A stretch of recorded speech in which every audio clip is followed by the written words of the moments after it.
session today, week 3, day 14 of Celebrate 21.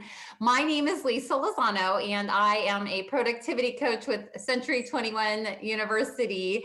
And just again, want to welcome you to today's session. We have a lot of great information to share with you. Grab market share, maximizing your lead sources, being presented by Dawn Seegren with Tri-Cities, Century 21 Tri-Cities out in the lovely state of Washington. So why do we want to maximize market share? With everything that we have all been through over the last 12 months, most agents, a lot of agents went either into panic mode, paralysis mode, and this is really an opportunity not just to continue to grow your business, but to take additional market share from those folks who are not out there doing business. So I would like to go ahead and turn the session over to Dawn. I know she's got a lot of really great information with you. A couple of things, please remember to keep yourself muted, as well as your cameras turned off. Use that chat box to ask all the questions that come through. We will save a little bit of time towards the end of this session, but again, feel free to interact as much as possible in that chat box. That always makes for a much more interesting session. And with that, Dawn, I'm just going to turn this session over to you. It's all yours. Thank you, Lisa. Good afternoon, good morning, wherever you are. My name is, again, Dawn Seegren. I have been in the business over 40 years. So I want to say that I've probably made every mistake possible. I'm speaking voice of experience on that. I want to go into, we'll start without, let me open my screen.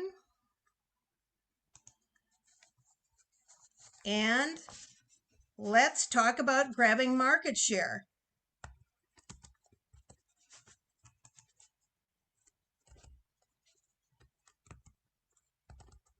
So, have any of you felt like you've been on the hamster wheel, that you just on and on and on, trying everything, nothing quite working the way you want it to work, and looking for a better life, looking for a better way? So I just want to share a little bit about me and my story. As I said, I've been in the business for over 40 years. And let's say back a while, I was making a decent living in real estate. I love the business. I was making a decent living, but I wasn't making a life. I was newly divorced, single mom of a daughter, and she went to school about an hour from our home. And there was no opportunity to carpool because no one went to school where she went to school where we lived. So I drove about 4 hours every weekday to and from her school. And I will tell you, during those hours, I was constantly thinking of ways that I could make a better life for my daughter and I, and somehow get off the hamster wheel. Because basically, I took her to school, I got home, I worked my business, I was right back on the hamster wheel, picking her up from school, trying to make my calls, trying to make a living. But that was taking a lot of time away from my weekday. So I really wasn't sleeping. I was tired. I was frustrated. I was scared. I had a big mortgage. And some months my daughter and I were just living commission check to commission check. We used to call it macaroni and cheese days. No savings, no cushion. And I was trying everything I could to gain additional business, but with really no focus. I'd mail for a few months, maybe recipe cards, maybe seasonal cards, maybe occasionally a just sold or just listed card. And I'd get few or no results. So I'd stop and I'd try something else. I wasn't calling my past customers. I was waiting for them to call me. I assumed they'd call me. I spent a significant amount of money producing a video and promoting my business that I sent to prospective buyers out of state. I advertised in large cities where many of our buyers were coming from. I did open houses, but only occasionally. I lived in a city of 6 million people and was trying to find clients throughout that 6 million people, but with really no area of expertise or no plan. I was looking for the sure thing that would get me to the next level in my business. And honestly, the final straw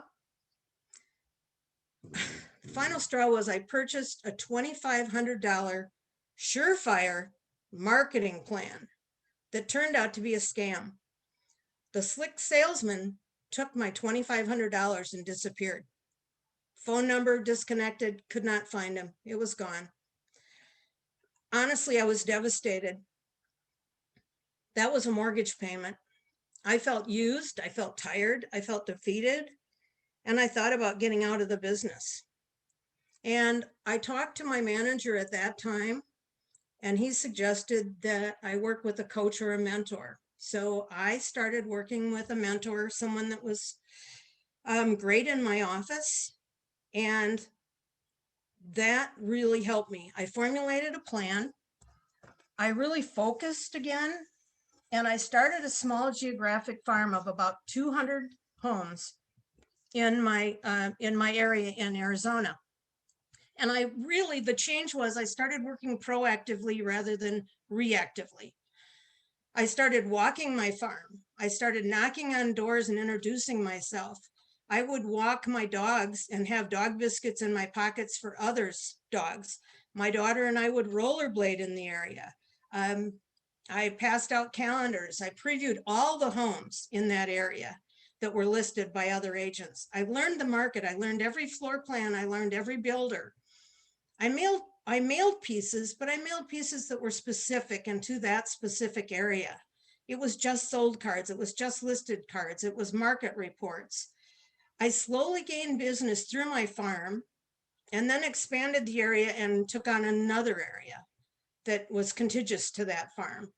As my success grew, I built on that success and grew my farm to the next nearby area and continued that plan, but always knocking on doors, making calls, being proactive, walking the neighborhood every week so they knew me and knew what I did. I also started calling all my past clients and everyone that I gained from that farm and asking for referrals, asking my clients for referrals, past customers, clients. I had to make those difficult calls to say, hey, I've been out of touch. I'm sorry, but I'm still in the business.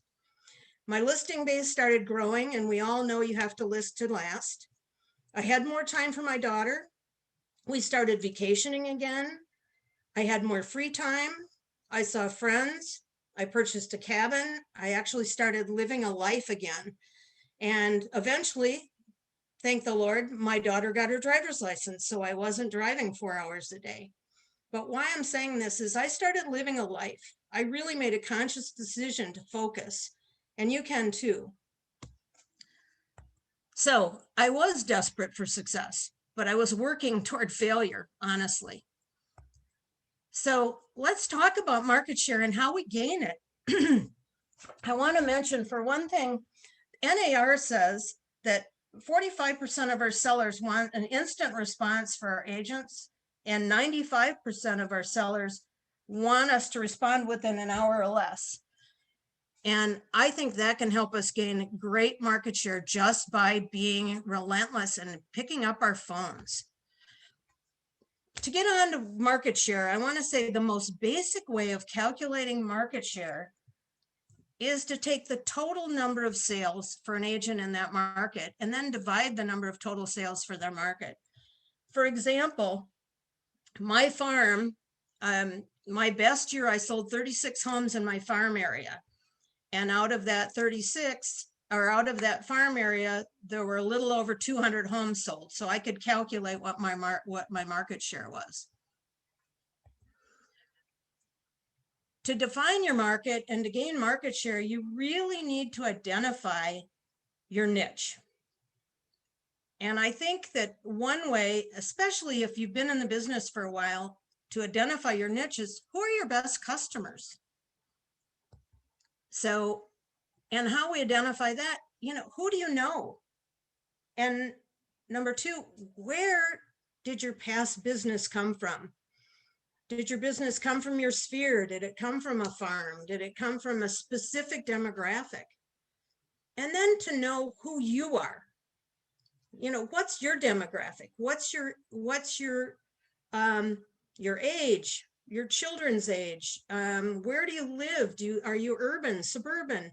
So all that's important. And then also to identify what makes you happy and what fulfills you. It's all going to help you identify that best customer, because we know that people like to work with people that they know and trust. And many times they want to work with someone that's like them. So I think it's really important that we identify who our best customer is, but we also need to know who we are. Who's our authentic self? So many ways, many past best customers are going to come from your sphere of influence. And we know that newer agents, most of your business in your first couple of years are going to come from your sphere. You're going to have past clients.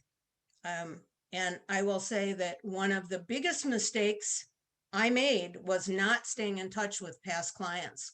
And when I turned that around, it made such a difference in my business. And it's really easy. We've got scripts. Century 21 Online has scripts in the university to help you reconnect with past clients if you haven't done a good job with your past clients. But new agents right now, make sure you stay in constant contact with those past clients. Let them know that you appreciate them. Let them know, because we know that if we don't stay in touch, they might think we're out of the business. So is your best customer a geographic farm? Mine actually was my sphere of influence and my geographic farm. So, that can be very lucrative. Is your best customer a move up buyer? Was a first time home buyer that you sold a home to and now they're moving into another area? Is it a first time home buyer, which most of us in business love? The first time home buyers. Could it be an empty nester? Could it be someone that's retiring or downsizing, or urban lifestyle, or senior living, or maybe someone that's moving out of their home and moving into assisted living? So all of these are really great areas to think about. And I want to stress that the riches are in the niches. So you want to find your lane. You want to find those niches. And I will say that you can have several niches. One, is your sphere of influence.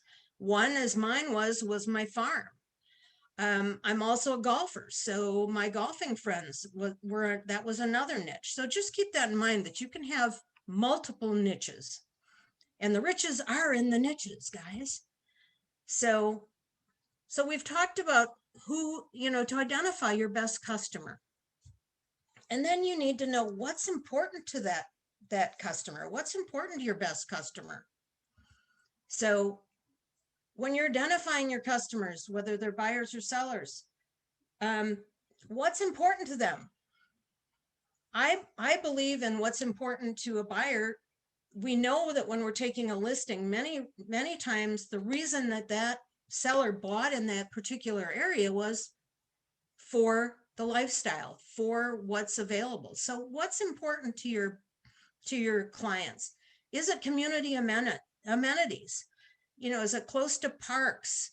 Is it close to gyms? Anything that might be of value to them? Walking past biking paths. Are the schools close by? How are they rated? If school's important to your niche, especially if you got school-aged children. Proximity to work. Living in the Phoenix area, many times we would have buyers that would say, I've got to be within 30 minutes of the airport, or I've got to be within 30 minutes of my work, because commute time can be horrendous in a large city. Location, location. I want to be in Scottsdale. I want to be in Richland, Washington. I want to be in Chicago, Illinois. So location is important. Telecommuting. Maybe location isn't so important to them, but they need to know that they've got really strong connections as far as our technology. Family, if family's important to them, we need to know that. So recreational hobbies, all of this is just part of who they are and what makes up their lifestyle. So we need to know also if it's someone that wants a carefree lifestyle, maybe it's someone that wants to buy a condo and they just want to go up the elevator, get in their house and enjoy and entertain. They don't want a yard, they don't want any responsibility whatsoever. Or maybe it's maintenance free living in another way that would be a townhome or something like that, where they've got landscape maintenance, everything's taken care of at the outside, but they still feel that they have a home. So we need to know what's important to our buyers and our sellers. So we've identified, identifying your niche, discovering who your best customers are and what's important to them. But then are you comfortable with that market? So I find that's a really interesting question because as a single mom, I was a parent, and so I was very involved in the children's activities. But then when my daughter grew and went to college, my niche changed a little bit because obviously I was an empty nester, and things that were important to me before weren't so important to me now. So know that you're comfortable with the market you're working in. Dawn, Yes. I have a question that came through when you're talking about, choosing your niche, choosing your markets. You mentioned having multiple ones, your geographical farm. Do you have a recommendation, or how many different areas did you focus on when you talk about your niches? I pretty much focused on my sphere of influence, which included obviously friends, family, and past clients and customers. And then that was probably my secondary focus, and my primary focus was my geographic farm. And I found that as I grew my farm and I was becoming better known and gaining market share, then I took on areas that were contiguous. So I didn't like grab a farm and, well, you don't know Arizona, but I didn't grab a farm in the north and then grab a farm in the south. I kept them in the same geographic area so that it actually helped me grow my recognition as well, because I kept it all in one area. So those were my two. I am a golfer, so the golf was kind of like they all knew I sold real estate. But my two main niches were my sphere of influence and my geographic farm.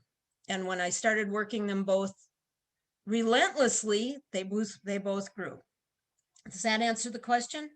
It does. Thank you. All right.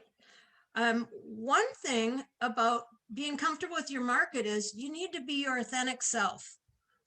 I want to say that in managing, because I've managed for a few years now, I had an agent that decided he wanted to become the condo king in Arizona or in the Phoenix area.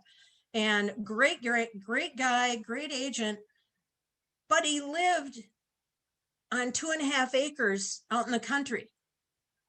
Well, was selling condos his authentic self. And so we really had to, redesign his marketing plan and say, look, you live on 2.5 acres with horses. You know that best. Stay in your lane and work with those people. And when he did and did a refocus, he was very successful. But that's what I mean about staying in your lane. So, and also remember, what do you do really well? If you're really great on social media, ramp that up. If you do great open houses, do more of them. So you need to make sure that you're being authentic, because people can smell what I want to say. From miles away, they can tell if we're not being our authentic self. So just know, what do you do really well and keep doing more of it. So, and like I said, you can have several niches or niches.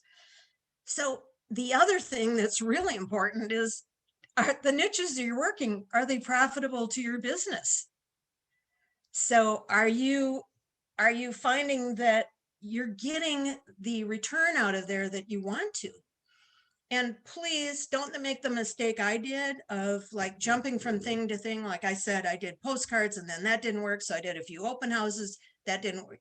So just stick with it. Whatever you're doing, stick with it. Don't say, well, I didn't make a profit in 3 months, so I'm moving on. Give it time. We know in real estate it takes time.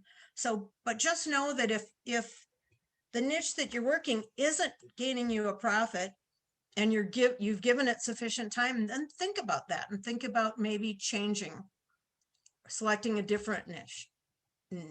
So one of the things you need to do in your niche is define the demographics. What are the demographics in the niche that you've picked?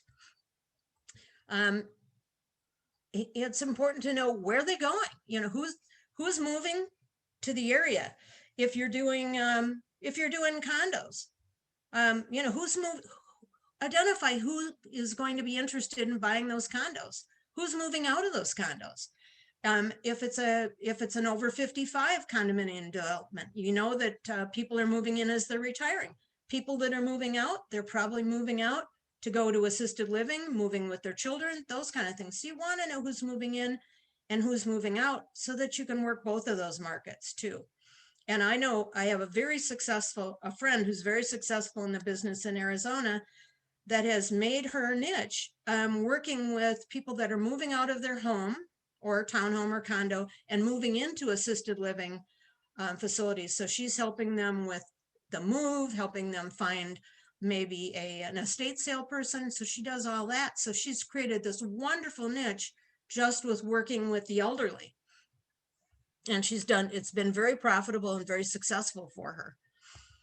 So, and you want to know what's the market above and below. And as I said, when I was farming, I identified when I started my farm of 200 homes, and then I mentioned to you, I expanded my farm.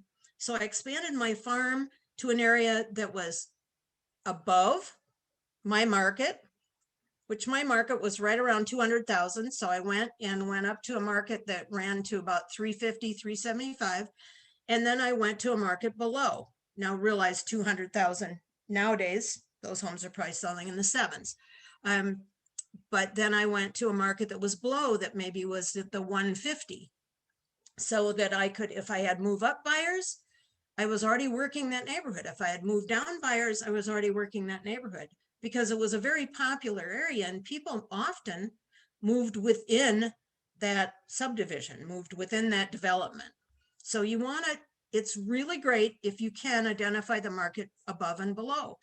I think the same thing would be if you're looking, I'm thinking if you're, I guess it works best for farming when I'm thinking about it, but also even your sphere of influence.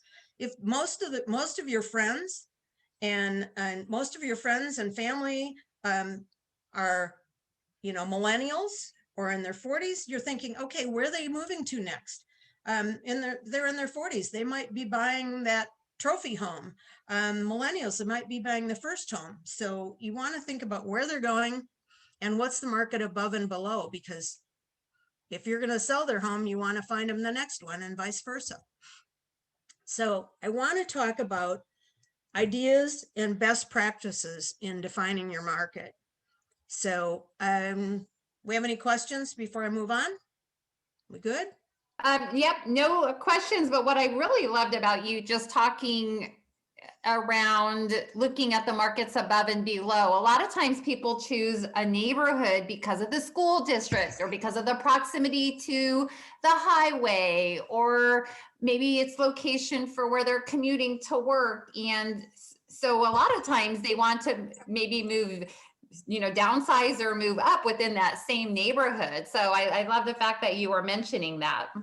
Absolutely. Many times I'd have, maybe I sold them their first home and it's a 2-bedroom, 2-bath, and all of a sudden they've got, 3-4 children. Well, they're looking for a 5-bedroom. So, but they love the school district. You're absolutely right, Lisa, that, they want to stay in that geographic area many times. And I've always told my sellers, tell me what you really loved about the area, because chances are that's what the buyer is going to like. So it would help me with my marketing. So, and I know that's an aside. I'm sorry. I digress. I digress. So I want to, before we move farther, I want to say, do not get emotionally attached to, the market that you're working, the niche you're working, because if it's not working, be comfortable in changing that niche. And like I said, obviously I've been in the business for 40 years, I'm not 30. So I can't get emotionally attached to a market that's maybe millennials, because that's just not, I'm not going to relate. They're not going to relate unless they like their grandma. So, don't be attached. So if it's not working for you, think about adding a niche or leaving that one behind and finding another one. So before I would abandon a niche that I'm working, I'd maybe try a couple different tactics and then maybe add another niche and then just see how it goes. Because one never knows, maybe it's timing thing. Dawn? And yes. We do have a question from Miss Shakira, and I just know she attends so many classes. So Shakira, it's great to see you. So she's asking what you think would be a good number of homes to farm and to be sustainable.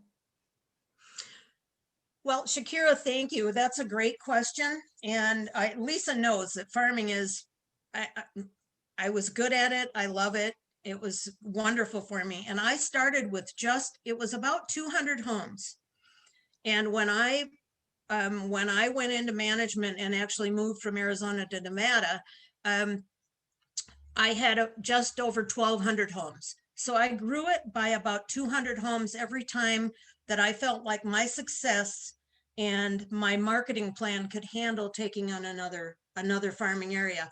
But all of those areas were all in that same planned urban development. So what happened is eventually people would I would ask, why did you call me? And they're like, we counted for sale signs, or we counted sold signs. So you've got to start small, because farming is a financial responsibility. There is some financial obligation to farm. Even if you're just knocking, you're going to have the cost of flyers or things like that. So I kept it very, I'm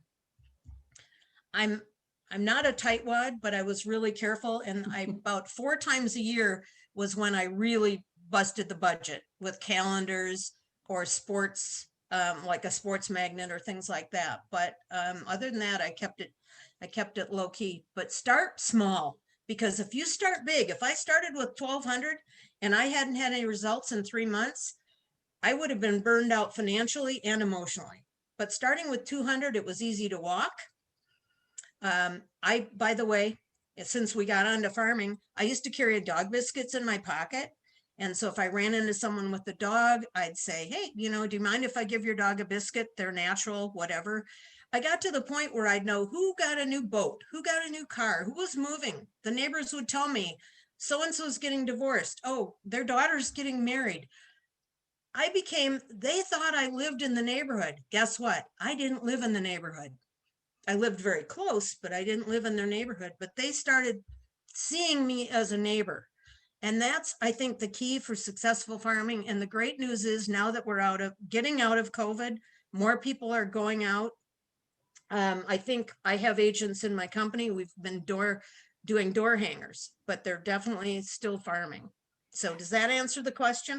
Yeah, Dawn, and I just wanted to touch on a couple of things that you mentioned, because I think it was towards the beginning of the presentation, you were brought up the point of, is it sustainable? And it kind of ties into, don't get emotionally attached to it as well, because you may be doing really well on a farm, and all of a sudden the turnover rates, 3, 4, 5 years goes by and the turnover rate has changed. Or a lot of times people will choose the neighborhood that they do live in directly. But again, if the turnover rate is not there, you're right, it's not going to be sustainable, and it eventually will burn a hole in their pocket. So 2 great points that you mentioned that I just wanted to bring up. Shakira, thank you for your question.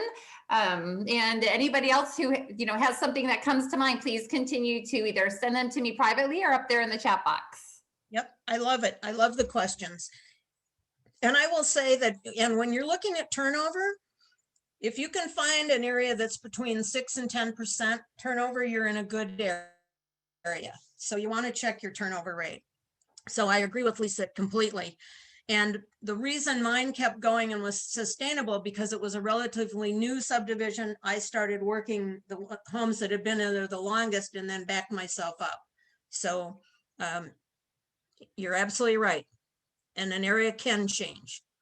So when I say do not get out of your lane, that's what I was doing wrong when I first started. I was just throwing myself, I was showing homes 50 miles away. I was showing homes in areas I wasn't familiar with. I wasn't contacting my sphere of influence. I had no direction. So, pick your niches and don't get out of those lanes. So obviously, if you've got buyers, we're going to work with them. If you've got sellers, you're going to work with them. But I'm talking about your primary focus of your business.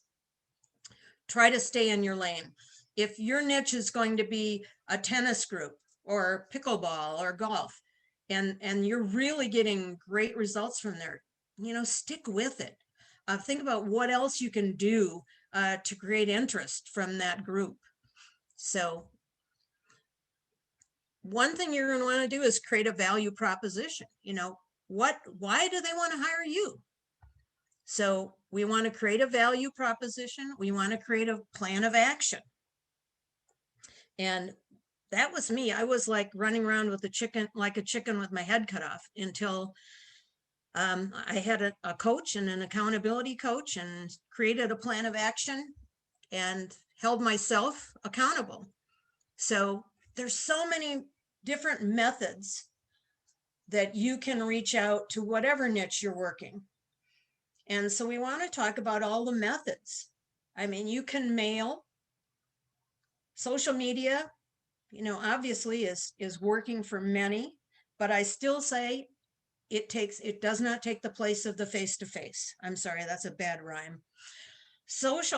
Your social network, walking, like I said, walking a farm, phone. Hey, next to face-to-face, the best thing is phone to phone. Websites, community service, schools, those are all ways that you can get more involved in your niche. So let's talk about each one of them. So if you're going to mail, be certain it's specific to your market and your plan. So for example, if you're doing your geographic farm in your sphere of influence, just sold postcards, just listed postcards, market statistics, mailing to your sphere. I always thought about, before I did a mailing, what does a seller need to know about me or the market to hire me? And I made a point, I made a point of every time I sent something out in the mail, once I got focused, I sent it out to my farm, but I also sent it out to my sphere of influence. So I had my sphere of influence on every one of my mailings as well, because I wanted them to know I was working. I wanted to remind them of what I did. And it was a lot easier than just every time they got something in the mail from me, a postcard just listed. It might not have been in their neighborhood, but Dawn's still working. Dawn's in real estate. So make sure that when you're mailing, it's specific. Don't just put something in the mail to mail it, because, hey, postage is expensive now. And we want to make sure that you're very focused on it, on what you're doing. So your social network. Oh, my slides are backwards. I'm sorry. That's okay. And I have another question here for you, Dawn. Good. Janice says, regarding niche, she finds that the millennial first-time home buyers are looking for their forever home. Any suggestions on how to handle them decide to scale down a bit? So Janice, I'm just curious with this question, is it because they're looking beyond their means, or is it, if you could just elaborate on that question a little bit more, but Dawn, any Agreed. thoughts on that? That's exactly where I was going too. It's like, what do they qualify for?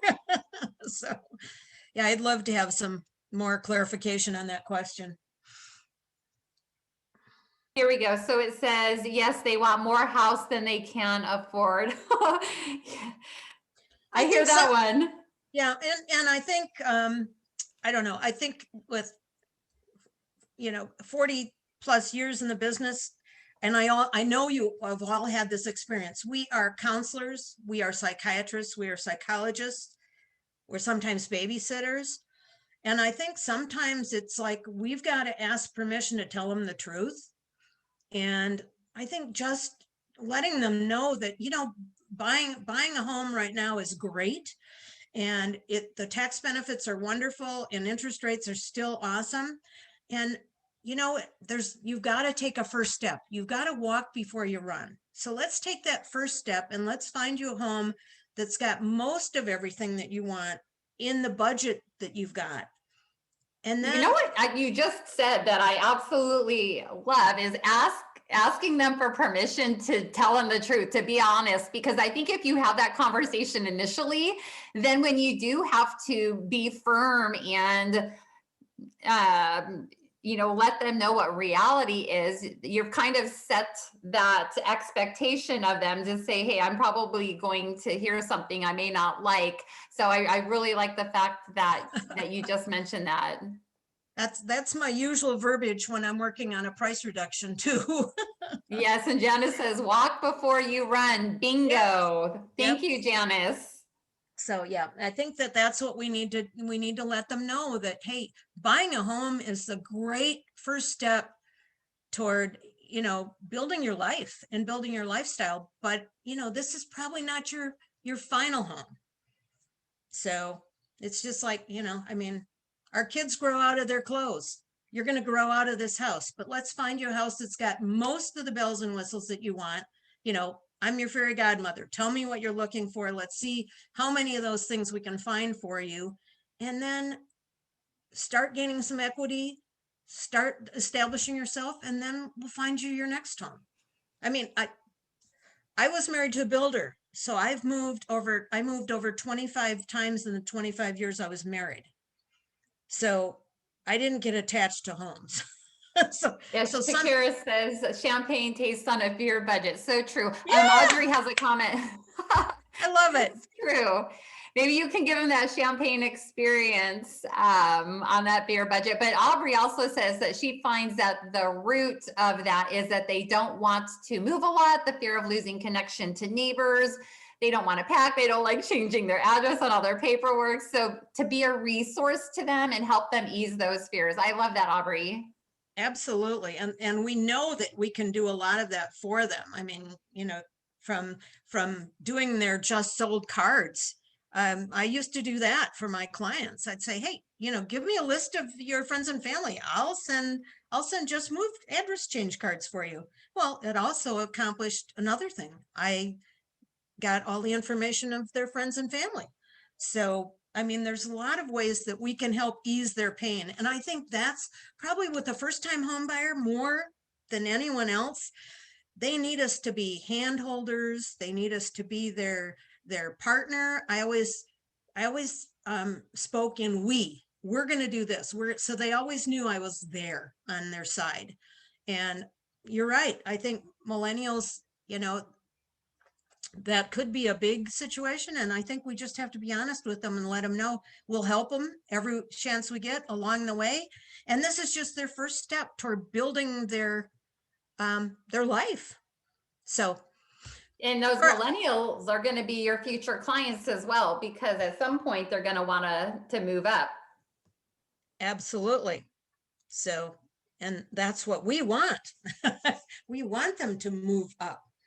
So, in your social network, think about what activities you enjoy. I don't know about, I've picked up clients at the gym. I've picked up clients at the golf course. I played tennis and you can pick up clients there. You're hiking, you get a chance to, talk to the people you're hiking with. Cycling clubs, book clubs. I know I just got started on this. I didn't go into it all. Investing groups. The best thing you can do is get involved. Find an activity. Maybe you enjoy painting or maybe photography. So you sign up for a photography class or a painting class and meet the people in there. So I find that I had the best luck with clients if it was something that I enjoyed, rather than me just popping in and popping in and not fitting in, I guess. So it was important to me to be involved. So just think outside the box. What do you like to do? And make sure that you're not a secret agent. So I think social media is huge. And obviously I've had to be dragged kicking and screaming into the technology era. But think about when you're posting, who are you trying to reach? So, and if you're uncomfortable with social media, be like me, take classes, learn from others, or find someone in your company that's really good and ask them if you can sit and watch. What I've been told is that you need to develop a plan for your weekly postings and then calendar it.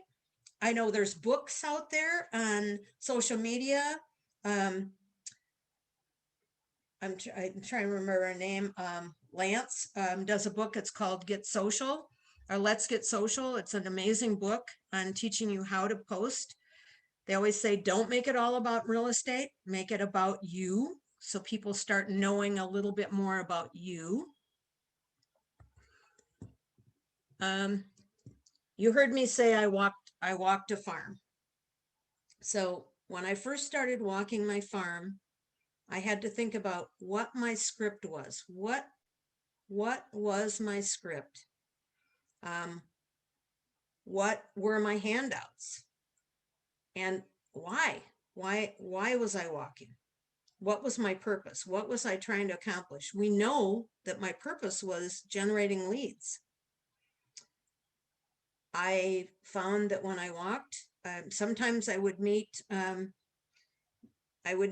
hate to say, the little old ladies that would invite me in and would want me to stay for the afternoon if I could. Sometimes those are your best resources because they usually know what's going on in the neighborhood. I would not walk fast. I would walk with a purpose, but I would not walk fast. I kind of strolled through the neighborhood. My script, and you can pull scripts from the Century 21 Online University. My script when I first started was just introducing myself. Hi, I'm Dawn Segrin. I'm a realtor with Century 21 Tri-Cities. I just wanted to stop by and introduce myself. And then I would just see where the conversation would go. I would usually tell them about another house that was listed. So I would tell them, basically scripting. A home was just listed, or maybe I listed a home down the street for $275. And we know that when one home sells, usually two or more sell right away. I was wondering if you thought about moving. So I'd go into that. Or maybe it was a home that someone else listed. And I'd say, I just stopped by to let you know that a home was just listed around the corner. Or I just stopped by to let you know that a home was just sold around the corner. Or I just sold the home around the corner. And it had 3 baths, 2 bedrooms, great house, wonderful location, close to the golf course. How long have you lived here? So I would make sure that and guys, scripts are not a bad thing. Scripts are your friends. I have memorized so many scripts over the years, and they have gotten me out of so much trouble and gotten me into so many good situations with sellers and buyers. So don't be afraid of scripts and dialogues because they're written to help you find the motivation of a seller. And as my coach once told me, you're not looking for the people that don't want to sell, Dawn. You're looking for the people that want to sell. So anyway, with that in mind, and you want to know, why you're walking. Like I said, my purpose one day might have been just solds. My purpose another day might have been just listeds. My purpose another day might have been handing out calendars, talking to them. Dawn, Yes. question from Okay. Janice. She is asking, she has actually two questions here. What time of day were you door knocking? So did you find a particular time of day that worked best, or even maybe a day of the week? And then also, when you farm, what would your call to action be? So the first one is, what time of day did you find was best to door knock? And that's interesting, because I find that people, I mean, now with so many people telecommuting, you're going to find a lot more people home than back when I was doing this. But Janice, I would walk different days and I would walk different times, because I'd hit different people on different days and different times. I would always walk on a weekend, and I would walk like on a Saturday morning, because many times, well, it was Arizona. Many times people were out washing their cars, working in their yards, that kind of thing. And I would always talk to anyone I saw when I was out and about. I was like a stalker or a semi-stalker. I talked to everyone. How's your day? Wow, great flowers. New boat. Oh, love your dog. So, and it was really interesting, because it got to the point where I'd start knowing some of the dogs' names. And anyway, so I would walk on Saturday mornings, and I'd usually walk twice a month on Saturday mornings. And then I would pick a couple weekdays, and my farm, as you knew, grew. But when I was first doing it, I would do about, I would try to walk about 100 homes a day, because you're going to find not a lot of people home. So I'd go 2 different days, and I'd go twice a month. So I was always twice a month wherever I was, because I thought I'd catch someone else. And then I would try to walk, if I walked Tuesday and didn't catch everyone, then I'd walk that same neighborhood Saturday, another day of the month. So that answered. And my call to action would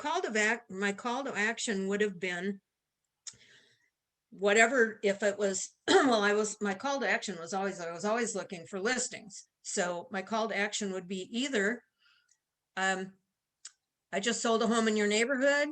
Have you thought about moving? How long have you lived here? If they're like, no, I'm not thinking about moving. Oh, do you have any friends or family that want to move into this neighborhood? I'd also have people that say, I'd say, when do you plan on moving? They're like, never. And I'd say, you know what? I don't blame you. This is a great neighborhood. How long have you been here? So I would go right back to my scripts. So my call to action was, I wanted listings. I was going to ask them how long they live there, if they're thinking about moving, and who they might know that's interested in selling. So is that answering the call to action? I was looking for leads. I'll just wait and see if more questions come through. Great.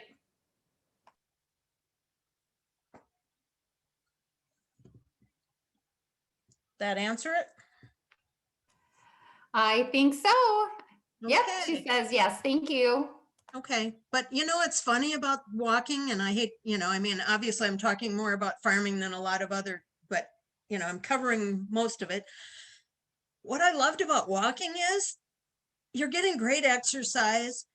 You can't help but feel good when you're out walking. I mean, I'm sorry, when I walk, I've got a smile on my face. I'm happy. Obviously I'm not wearing earbuds. I'm out there walking and talking and smiling, and you smile at people, they smile back. And you're out walking, and people don't find that, they're not worried about you. I'm walking, I'm not carrying anything other than maybe my just listed postcards, or the newest flyer, or giving them information on the market. So it's really it's a nice, fun thing to do, and it gets you exercise. So, and like I said, I used to rollerblade in the neighborhood with my daughter when we do the calendars, because we had so many to get out. So another thing with phone, phone is still our friend. Lisa, I'm sure in your classes you talk about the phone is still a great tool. Absolutely. And with the phone, the same thing. You need to know exactly what, I forgot if it was Janice, whoever it was that said, you need to know what your outcome is going to be. What is your script? What's the outcome you're looking for? Are you calling for sale by owners? Are you calling expireds? Are you calling canceled listings? Are you calling in your farm neighborhood or even your SOI to call them and let them know that you just sold a property or you just listed a property? Or are you calling to ask them for a referral? So you need to know what's your script on that given day. And then I always had bullet points. So I'd have my script and I'd have my bullet points, what I wanted to talk about, what I wanted to get to. And as my coach said, I'm not looking for the people that don't want to buy or sell. I'm looking for the ones that do. So I couldn't be attached to the outcome if they hung up on me or, I didn't get the right answer. And the same thing like for sale by owners. So many times if for sale by owner, it's like, are you cooperating with agents? If we can bring you a buyer for your home. Well, do you have a buyer? Mr. Seller, I don't know. I haven't seen your home yet.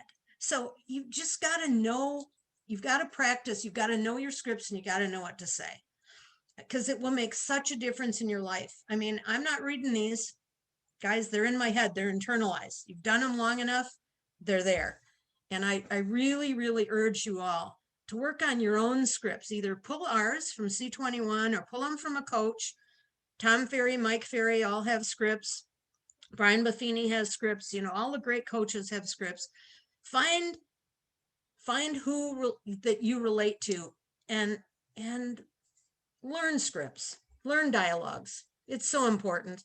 The first time that you have an objection in a listing appointment and you have an internalized script and you answer them and you overcome that objection, all your fear of scripts and dialogues will go away and you will be a fan. Website. So I know C21 has wonderful websites. Your company probably has great websites. Think about how you can enhance your own. And again, think about who you're trying to attract. Who are you trying to attract? What customers are you trying to attract? Are you trying to attract buyers? Are you trying to attract sellers? And then think about on your website, what's going to be important to a prospect? What do they want to see when they log onto your website? Well, we know they want to see homes, but maybe they want to see information on staging. Maybe they want to see information on the area. Maybe they want to see information on schools. So make sure that you're linking to all those types of ideas, other ideas, obviously who you're trying to attract and what's important. I think schools, recreational activities. If your niche is golf courses, man, I'd make sure I had every golf course within that geographic area on my website so they could pull it up and see what the hours were, the rates were, all that kind of thing. Tennis, just you want to become the resource. So whatever, if your website gives them what they're looking for, they're going to keep coming back to your website and not look for another one. So, and we all know that we hear 95 to 97% of all buyers start their look on the internet. So we want to make sure they stay on yours. So I love community service. I think you can pick up great buyers and sellers through community service while you're doing something that makes your heart happy. So I want you to think about this. If you're a person that kind of leans toward community service, think about what triggers an emotion in you. Do you want to be more involved in your church? I'm an animal rescuer. I have had 3 rescue dachshunds. So right now I have 2, 13 and 14 years old. So I'm huge on animal rescue, volunteering, helping them out with, food drives, things like that. I think it's huge. Habitat for Humanity. I don't know how many of you saw on Facebook that Jimmy Carter, 95 years old, fell in his house, had stitches in his head, and was out framing this last week. So I admire that man and how he has supported Habitat for Humanity for so many years. In Phoenix, water drives were huge because we lived in the desert and there's so many people, so many homeless in the summer that actually perish. So we would do huge water drives. We did clothing drives for the homeless. And I remember a couple of times my SUV was packed so high I couldn't see out the rearview mirror with clothing for a clothing drive. So community outreach.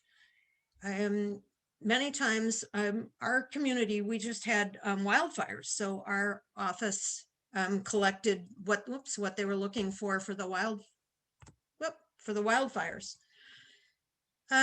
Working with the disadvantaged. When I lived in Arizona, Arizona's heavy horse property. I worked with what was called Horses Help. So we worked with disadvantaged children,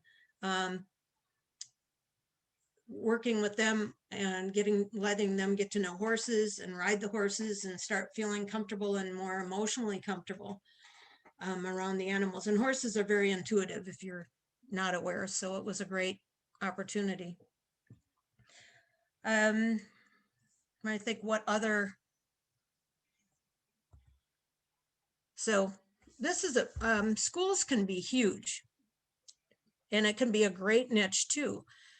Volunteer at the school, maybe volunteer as a reading coach. I know most schools will let you volunteer to help students that are having trouble with reading, and you can spend an hour, once a week or something working with those kids. I did that and it was very rewarding for me. Plus I got to know the parents and the teachers.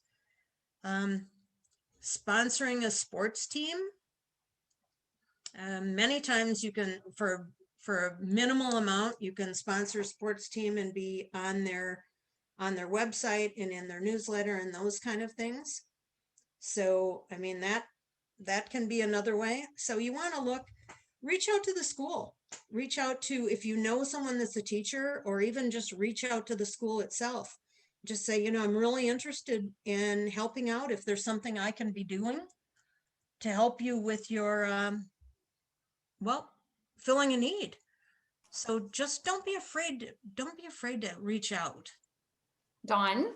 Yes. On this page, and I think, and gosh, I'm not sure how to pronounce this. I'm gonna say Zia. I'm just gonna guess here. She's saying that she wants her niche CI. Okay. Oh, okay, that's pretty. It is pretty. So she's saying she wants her niche to be investors in her neighborhood. This goes to kind of, I think, to your point here, where you find a need and fill it. So she's saying in her neighborhood, there's a lot of vacant, abandoned homes, and she wants to really educate herself in the different grant programs, especially those ones that can, I'm not sure what the OHS one is, CI, but in the 203K, how can she convince buyers? And so any thoughts on that? You may or may not even be familiar with those programs, but I think just the fact that she's finding a need to fill. Oh, absolutely. I mean, because we know Home Path is a great program for first-time home buyers. And what I would probably do is even start with my social media and go on social media and do some educating through your social media. Your post could be like a really quick, just, learn more about Home Path or learn more about 203K. No, I know loans. 203K. Oh, what's it? I've been out of the loop for actually selling lately, but to this point, which is really great. I love the fact, I know you're not a social media guru, but to your point, I love the fact that you suggested that, because not only can she post so that her followers can see things, but if you start to get really comfortable, CI, with social media, you can maybe find groups that are already established and join them, but maybe create your own group. Absolutely. And start providing information and becoming that expert. And then there was another question from Aubrey. She says, for community, do you find being on a nonprofit board of directors helpful to really drive this point home? Absolutely. I was on the board of directors for Habitat for Humanity in Phoenix. And I did pick up clients, but I also made friends for life. So it was so, obviously I was married to a home builder. I kind of knew the business. So, and it was funny when I first started there, they like were afraid to hand me a hammer. And by the time I ended, I was framing windows. So, it's just, it's fun. It's a learning process, but yeah, that's what I mean. Find something that just endears you. That's like, makes me feel good. And if you can get on a board, absolutely. And I know people also get on boards of their HOA, although sometimes that can be interesting, depending on personalities. But yeah, get on a board of a community. I will tell you what, most community service organizations are always looking for volunteers to join their boards. They want you.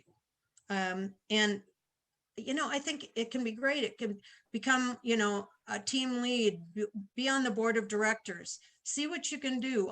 Same thing with schools. You can volunteer to be, I don't know if it's still called PTA, but you could volunteer to be involved in the parent teacher organization. You could help organize things. Where my daughter went to school in Arizona, at Halloween, they didn't do trick or treat. We all met in the football field, and so people brought unopened bags of candy, so everything was safe for the kids. And I volunteered for that, and that was fun. And there were some mothers that volunteered and did booths. And so, yeah, just think about what warms your heart. If you enjoy working with kids, find something that is, involves children. If you enjoy working with seniors. Another thing, I had a Labrador Retriever before I got into wiener dogs, and my lab was trained as a service animal, and we'd go to the nursing home because my mother was in a nursing home. My mother had dementia, and I would go visit her nursing home and bring Libby, and it was great. And you know what? Yes, those people are not going to be my clients, but their children are.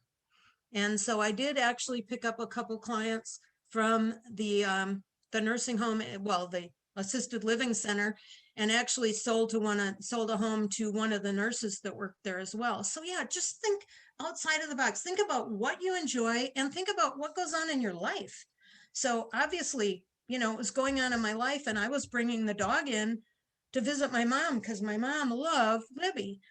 But then people were stopping and wanted to pet her and see her. So then we got her involved in the volunteer or the canine companion, and more people would stop. And I thought, why am I avoiding this opportunity to talk about my business? So, it came up in the conversation. So I love that question. Yeah, and Dawn, she says, thank you, because she does love her nonprofit work. She was just concerned that it might be a time sucker without reward, but it's something, that you said earlier today was having that intention. So yes, taking the time to volunteer and do these things that make your heart happy and connect with those people, but learn, figure out a way to work on your scripts and bridge that conversation so that at some point you are bringing, when people are asking about you or your career or, what you do for a living, find a way to bridge that conversation into real estate so that you're going, whether, like you said, the door knocking or the phone calls, knowing what your intention is, what is your purpose for that day? Right. Absolutely. But you've got to work with intention, and you've got to be relentless. If you're going to capture market share, you've got to be relentless. I was one of those people that would be at a party and I'd be off in the corner waiting for people to come up to me. Just like I said, instead of calling my sphere of influence, instead of calling my past clients, I waited for them to call me. And I realized that if I wanted to make a living, if I wanted to make a life and not a living, then I had to get out of my own way. I had to get out of my comfort zone. And now, listen to me. I've never met a stranger. So we evolve. This business can make us fulfill us. And I am a happy and content person, and I've got a great life. And I didn't just make a living. I mean, I grew, and now I've got, I've got a great life and wonderful friends and travel and all that good stuff that real estate afforded me. I'm single. I went in 2003, I went to the British Isles for a month by myself. And this business afforded me that opportunity. So I just can't say enough about, I get up every morning and I love what I do and I love our industry. So I know I'm going on, but it is. And I was going to say, to your point, social media wise, anything that you do as a volunteer, anything you're doing for community service, have somebody shoot a picture of you. I walked, our community now doesn't do Making Strides for Breast Cancer, but I walked for 18 years in Phoenix for Making Strides for Breast Cancer. I always made sure people took a picture of me in that group so that my friends, my sphere of influence, my past clients and customers, if they went on social media, they saw me. They saw I was active, I was volunteering, I was doing something for the community. So don't keep it a secret, whatever you do. If you're volunteering, if you're on the board of directors, if you're, anything like that, make sure, don't be a secret agent. I tell people you've almost got to be a semi-stalker. So you want to make sure that people know who you are and what you're doing. So, and, I think tracking our progress, creating your own measuring, your own measurement system. Mine was basically, I looked at market share. How many homes did I sell and how many homes in the neighborhood sold? I think a measurement system becomes a little harder if your niche is not a geographic farm, but you can still do your measuring. You can see how many homeowners, how many people in your golf group have you sold a home to out of maybe you play with the same 20 women or guys or groups. And how many of those people have you sold a home to? Another thing, I didn't even mention it. It's not in my notes, but it just came to me. That's me. Joining a networking group or creating a networking group can be awesome. And I'm sure some of you already belong to networking groups, but many times you join a networking group and there's 2 or more realtors. So maybe consider forming your own networking group. Question? I heard somebody? No? So consider, forming your own networking group. Get with a lender and, all of your carpet cleaners and your window cleaners and your home repair and just a painting. And I just want to think anything that you think of and put that group together. And I know Brian Buffini talks a lot about that, putting together your own networking group and meeting once a month and seeing how you can help one another. But constantly know that during your networking group, you're going to be talking real estate. So, work on that too. So, and I know that didn't have anything to do with measurement systems, but just, it hit me. Form a networking group. So, and I want to say that you want to keep trying, and then you want to be relentless. And so does anybody have takeaways? Well, we have some questions. Good. I think I talked too fast. So Shakira wants to know. No, we're doing good because this is a great way to end with some questions. So with a lot, when you have a lot of business and trying to take time off for vacation or days off here and there, did you have an assistant, or how did you handle your business while you were out of the office? Okay, well, the tough one was when I went to the British Isles for a month, because I didn't always have phone, fax, internet when I was traveling. So that was tough. And I did have another gal that I brought that was with my company at that time that I brought on and brought up to speed. And we worked out a payment plan depending on what she was doing for me, if she brought in new listings, anything like that. And then when I did go to the British Isles, I actually did have an assistant. So I only had an assistant for about 3 years. Then I was doing about 100 transactions. So I only had an assistant for about 3 years. And then I went into management and downsized a little bit and didn't have an assistant anymore. But yeah, I made sure that I had someone. And one thing, I know it doesn't have anything to do with our niche, but it brings up a good point with your question. If you're going to have someone run your business when you're away or help you with your business when you're away, and right now we've got so much technology, unless you're on a cruise, which that might be tough, or in the air, you can pretty much take care of your business yourself. But just know that if you are having someone else help you, have everything in writing to begin with. Because I talk to so many agents that have verbal agreements, and then it's like, that's not how I remember it. So make sure that if you got someone helping you, even if it's just a weekend, make sure that it's in writing. This is what's going to happen, and this is how you'll be reimbursed, or how you'll be incentivized.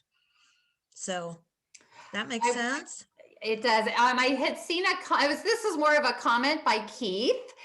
When we were talking a few minutes ago about the FHA 203K, and he says that program is fantastic, that him and his wife had actually used it about 10 years ago. And I think what a great opportunity, if you have an interest in that, to specialize in that, because you can always share your story and talk about what you went through during that time, as you know, and using that particular platform to purchase your own home. Oh, I love that. I love that, because you're absolutely right. Our personal experiences, they're, people like to hear that you've been in the same boat as them. I mean, people like to work with people that they've got an affinity for, they've got some commonality. So I think that would be wonderful. And I think great opportunity to study all of our plans. And like HomePath is the one where first-time homebuyers can get $10,000 down payment assistance. And so there's so many great programs out there that I would do the research and know it. And I think that'd be a great niche. So very good. I see that you had made a comment here in the chat box, promote on social media. I don't know if that was a question or if you were responding to a previous post. Oh, it says on the slide, put in the chat the question here. I was just answering the question. Oh, cool. Yeah. And I think that's social media. I had to embrace it. And like I said, obviously 43 years in the business, social media wasn't, we didn't have electronic MLS back then. So, I mean, everything's changed. But I think it's important that everybody knows what you do. And another thing that I've done in my management is that I've interviewed agents that I've helped. So you could certainly interview people that you've helped. Interview a buyer, a first-time home buyer that's thrilled. Interview them in front of the house and post that on social media. Post that on Instagram and Facebook. Interview a seller that, maybe you're hanging the sold sign. I used to take pictures of me hanging the sold sign, or my seller hanging the sold sign, but we didn't have Facebook and Instagram. Now, boy, I'd be taking a picture of that seller holding on to that sold sign at the front door, or that buyer, standing at the front door, dangling the keys, things like that. Put those things on Instagram and Facebook. Maybe I'm speaking to the choir, but I want to say promote, promote, promote. There is nothing wrong with self-promoting. People need to know who you are, and people need to know what you do for a living. Because guys, this is your living. This is, and I tell you what, the more you do it, and the more you do it correctly and relentlessly, the more you're going to love it. So, other thoughts, questions, anybody? Yes, Jill says here, she's like, being new, all of this is overwhelming. So I love the fact that you suggested to go small with your farm area to start and then build on it as you grow comfortable. Thank you. You're welcome. So yes, I've had too many agents I've talked to that they go big and then they go home. I mean, you just can't, 1,000 homes at what, stamps are 53 cents each now, plus the cost of printing. you can't afford it. And I will say, I don't know if everyone's aware, but there's a program through the United States Post Office that's called Every Door Direct. And Every Door Direct is a much less expensive way to mail to a farm or an area. So, and if you're interested, just Google Every Door Direct and you'll get all the information on it. And it's, it's the US Post Office. You're going to deliver the cards to the post office, but it will save you quite a bit of money. And so I used to do bulk mailing, but they didn't have Every Door Direct then. So look into bulk mailing, look into Every Door Direct. If you're going to be working a farm and you're going to be mailing, make sure you're being sensible and financially responsible. So look at all the ways you can go. There's also Every Door Direct has a certain size that they'll mail for that price. So keep that in mind too. And I will say, this does have something to do with market share. I'm a huge note writer. If you ask my agents that I manage, they all get notes from me. If you've done something great, you're going to get a note from me. So anytime I was walking my listing bank and I would meet somebody for the first time, I would go home and send them a note. So I'd make note what their address was. I'd go home, look them up on the tax, find exactly who they were. If they were renters, well, then I would just deliver the note. But if they owned the home, I would be sending them a note. You know what, Mr. Jones, thank you so much for taking the time today to talk to me. I really enjoyed our visit. And then I would just say, just keep me in mind if you're thinking about buying or selling, and I'd include my business card. And I've actually had people say, you know what? I love the fact that you wrote us a note. Once a year, I handed out or mailed out the calendars. They're like the little tiny calendars that you peel off the tape and stick your business card on the magnet, and they're just tear away month to month. I had people that would call me in December to make sure they'd get one. And many times I'd go out on a listing appointment and there'd be my calendar on their refrigerator. Those things have shelf life. So think about that too. If you're going to do farming, please think about shelf life. You don't want something that they're going to look at and throw away other than a marketing report. But I was really careful what I spent my money on so that I knew it got shelf life. Another thing I did was refrigerator magnets that had kitchen measurements on them.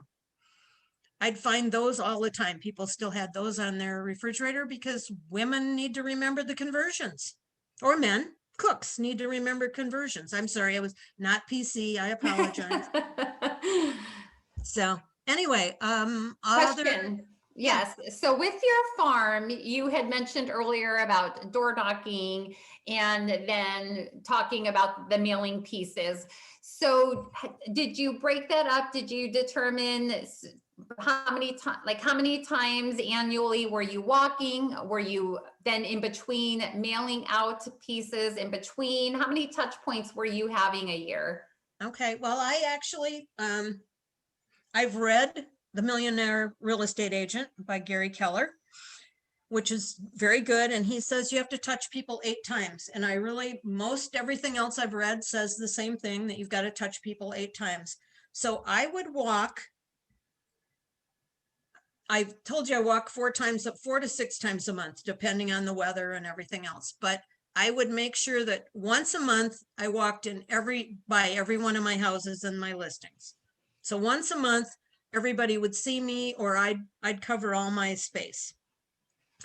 Then every time I sold a property and anytime I listed a property, they'd get a just listed or just sold card. So it depended on how many listings I was taking, how many sold, or how many sales I'd made, how many cards were going out. But I also made sure that everyone that I sold a home to, the following January, got a letter from me with their HUD statement, because I said, you might have misplaced your HUD statement, or I think they're called settlement statements. You might have misplaced your settlement statement during your move, and you're going to need this for your taxes this year. And just remember, I'm always here to help you buy or sell real estate. So they all, many times the seller misplaces that silly settlement statement and they've got to call title or call you, and it's March 31st or something and they're in a panic. So I was sent it to them in January. So I was always touching. So I'd say the minimum, they either saw me or heard from me in the mail probably 3 times a month. And if I had a lot of sales going on, they're going to get a lot more cards. And trust me, they're counting for sale signs and they're counting those sold postcards. If you're working, they're going to know it. And I think they say it takes 8 times for them to recognize your face and your name. And man, once they start recognizing my face and my name, and it took me 6 months to get my first listing in my bank. And it was great after that. And there were 2 agents in there that were more experienced than me that were grabbing all the market share before I started working it, but they didn't walk and they didn't mail and they weren't visible. And eventually I knocked both of them out of the park. So It really that- comes down to consistency, doesn't it? relentless consistency. Yes, because I think in the beginning you said a lot of agents just do a one and done. They think I didn't get anything from that, so it wasn't worth my time. And that's Right, and probably why you were able to take over that market share. Yep, and it took me 6 months, but it was funny because it took me 6 months to get my first listing. I sold it within a couple days. I got a just sold card out and a just listed card. And honestly, things just started happening quickly after that. So it was probably within a month I had my next one. And then it was just, I'd have a sale or a listing in there most months. So Nice. And one of the nice things too, on top of the traditional methods of farming with the door knocking as well as the mailers, is the technology. If somebody is farming their geographical neighborhood that they live in, you now have the Nextdoor app, so they can join the Nextdoor app and get to know their neighbors through that method as well. I mean, today we don't have time to necessarily dive into that particular app through the social medias, but it's definitely a way to also connect with, and that doesn't necessarily even cost any money, and the time is pretty insignificant because you can touch the entire neighborhood with a comment or a post or even creating a group within the app. right. And also if your neighborhood doesn't have a Nextdoor app, you can create it and you can be the one that starts that Nextdoor. Absolutely. I think it's what the neighborhood will qualify once there are 10 participants. So you're right, they can go in, start a group, and then start inviting their neighbors to join it. Absolutely. Let's see.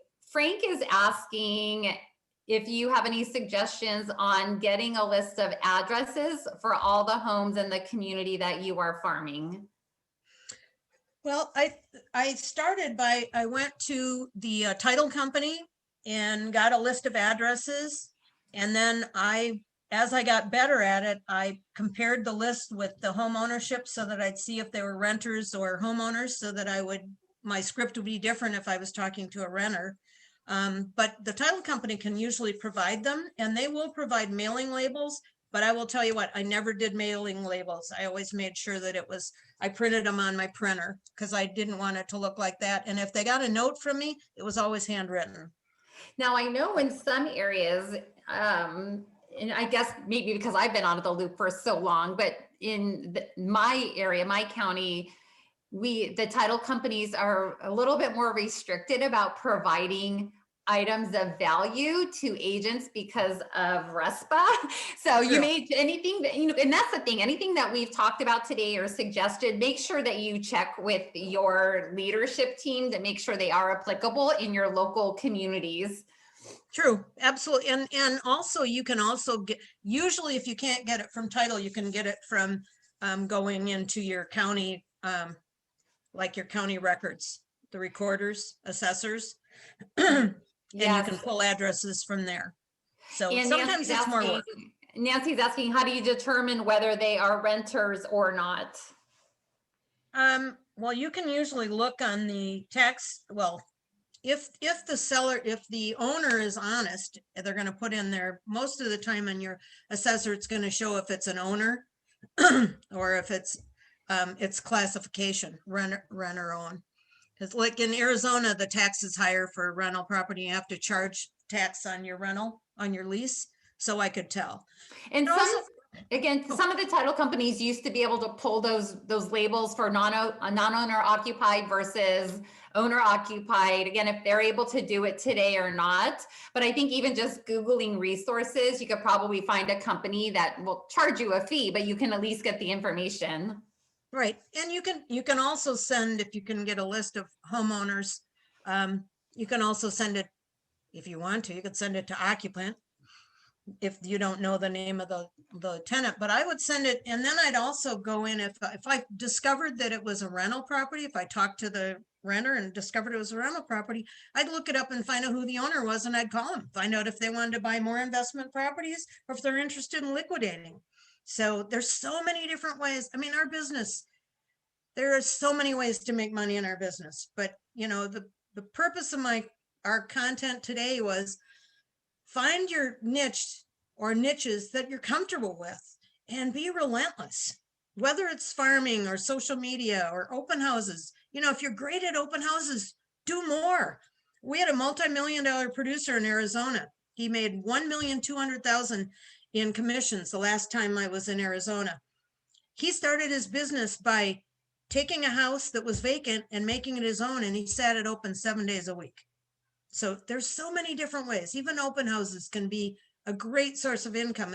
If you want that to be a niche, be relentless. Anything else? I think that's all we have for today. You've got a lot of thank yous coming through the chat box. Oh, And so, thank you for listening to me, guys. Like I said, I've probably made every mistake known to man and spent silly money, and then I got focused. Absolutely. And just to remind everybody, we do have our Words from the Wise panel tomorrow at 3 p.m. Eastern time. Don will be joining us again to answer any additional questions, along with Aaron Gray and Cabot Brown. So we look forward to seeing you there. And you guys have a great evening. Thank you so much for attending today. Thank you, guys.